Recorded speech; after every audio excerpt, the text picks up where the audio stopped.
In this section, we're going to cover a concept called solving systems of linear equations. Technically, this should be review. You should have learned this in your previous algebra courses. But I'm going to go through it just in case we need a little refresher, because this is kind of the backbone for the entire course. So please make sure you really have a thorough understanding of it, because it's really important for what we're about to do. Okay, so a system of equations, we have three different techniques for solving a system of equations. And if you don't remember what that is, a system of or linear equations could be any set of equations like 3x minus 3y equals 4 and y equals 4x plus 2. Just made them up out of thin air. It would say solve the system. And so it would look something like this with a set of braces around it. Okay?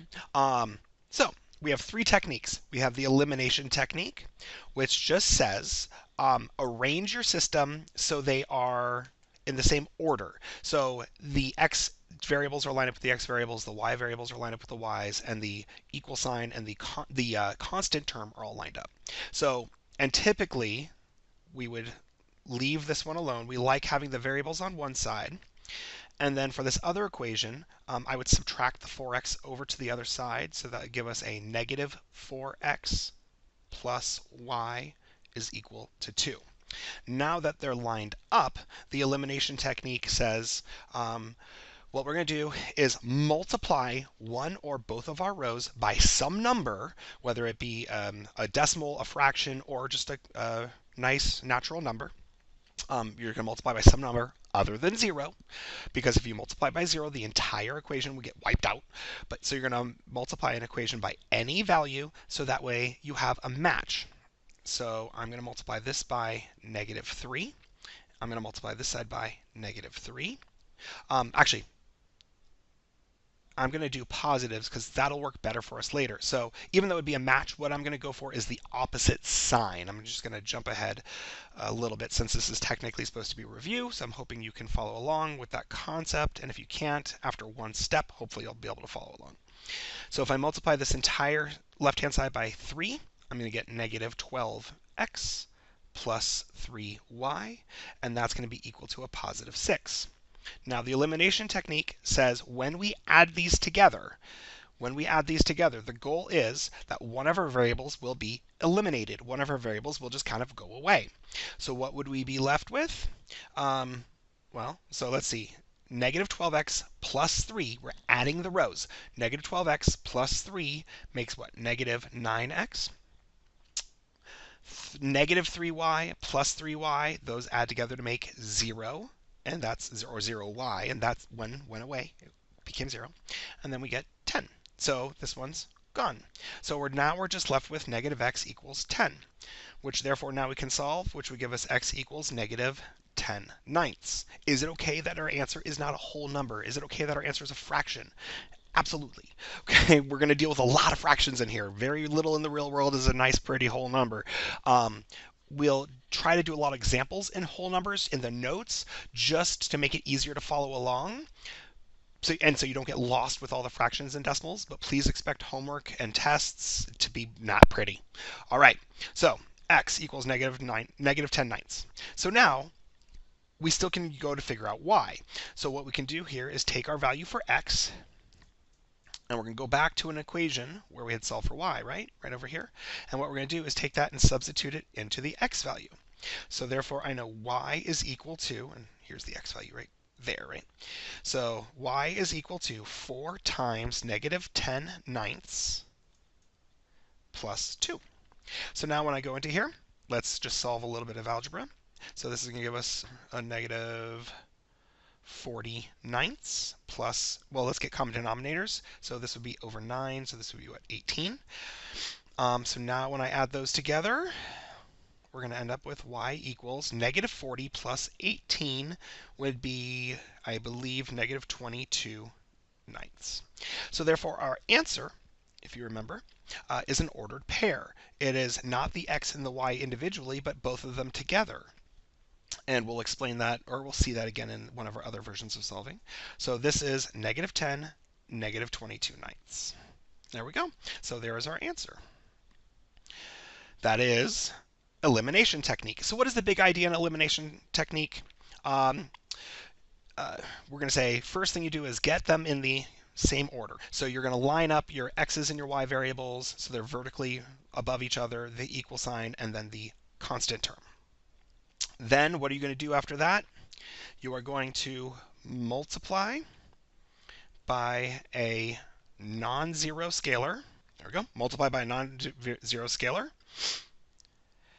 And then next, add the rows to eliminate. I'm going to highlight that. Eliminate. That's why it's called elimination technique, a variable. Okay. And then last, solve, right? Solve for the other variables. Okay, great. Elimination technique, wonderful. Substitution technique review. Substitution technique, let's go back to the exact same system of equations that we were just working with. Since we know the answers, it'll kind of help me make a point that I want to make. Substitution technique, same idea as elimination, same goal, but what we're going to do is instead of trying to line them up, what we're going to do is say, I'm going to solve for one variable. Now, this system that I wrote here is actually kind of perfect for that because we already solved for a variable. So all we're going to do is say, look, I've got a y. I'm going to take that and substitute it into the other equation. So that would give me 3x minus 3 times. Now, everywhere I have a y, I'm going to replace it with, I'm going to substitute it with 4x plus 2. That's why it's called substitution technique, because we're substituting. And that will be equal to 4. And the beautiful part of substitution, the whole point of it, is after you do the substitution step, that variable should be gone. There should be no more y's. And there aren't. So now, just using a little bit of algebra, I'm going to distribute my negative 3. So that will give me what? Negative 12x minus 6, which is equal to 4. So now when I combine like terms, we are going to end up with negative 9x equals, I'll add the 6 across, so that's going to give me 10. And last but not least, I'm going to solve, which will give me x equals negative 10 ninths. Now the good news, that's the same answer of what we just came up with. So then just like the last problem, we're going to take this, I have the x, I'm going to substitute it in. So therefore y equals 4 times negative 10 ninths plus 2. And once again, you solve exact same way. Not going to finish it because I'm recognizing these numbers. They look the same. So there you go. The big idea. Do you notice? Substitution technique and elimination technique gave us the same answer. They are two different methods for solving the same problem. So why do we need two different methods to do the same thing? Well, as you saw, this problem was set up very nicely for substitution. So you would choose this method, probably for using the substitution method, where if it was set up differently or the numbers were different, you might choose elimination instead. So this comes down to a critical thinking component of when you look at a problem, you're not going to memorize one particular method to do everything, but instead you're going to say, which method do I have that is most efficient and most effective? By the end of this course, we're going to have 5 different methods for solving these same problems, and you're going to hate your life if you don't pick the right one sometimes. They get horrible.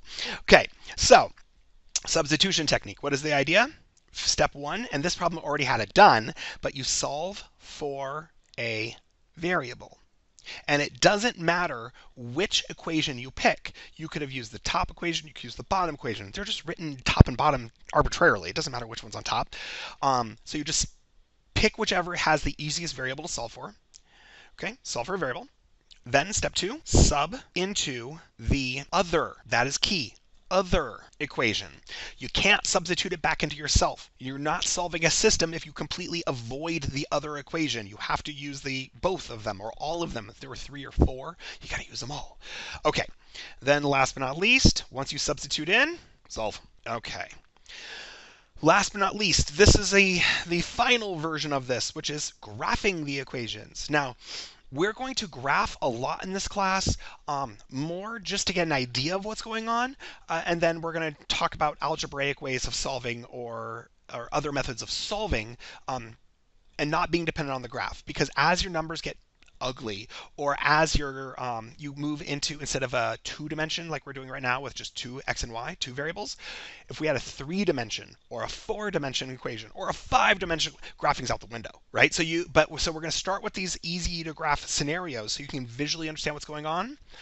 And then as we progress through the class, we're going to move to things that there's no way you could ever graph them, or get anywhere close to an accurate answer when you're graphing. So you're going to want these other techniques.